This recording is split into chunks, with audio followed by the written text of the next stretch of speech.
And thank you. First Alert Safety Desk now breaking the silence around substance abuse and mental health. Aisha, a nonprofit, really has made strides in helping uplift young people in our area. Right, Tammy. Rise Together is celebrating 13 years, and in the last year, it partnered with Wisconsin Wins, a campaign run by the Department of Health Services. It runs compliance checks on local tobacco retailers, focusing on education and support, especially as laws keep changing. In the last year, Rise Together says it partnered with the state, completing about 150 checks in Shawano and Brown counties. Rise Together says the landscape has shifted from cigarettes to vapes and nicotine pouches, so they're pushing for more awareness and policies. And so we track all of that and ultimately trying to understand, where is more education needed, but also how can we better support young people so they can have and live healthier lives.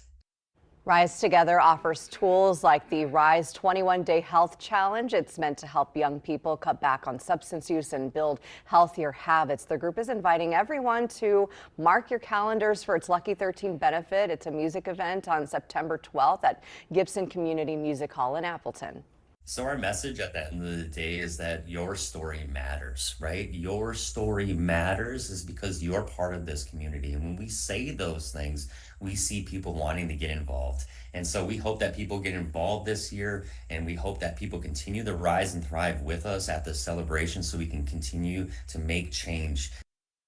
The Lucky 13 event will feature music by Onyx, plus spoken word and plenty of fundraising. You can get tickets online or at the door that night. We'll get all of that information linked for you in case you're interested under the Safety Desk tab at WBAY.com. 5:30.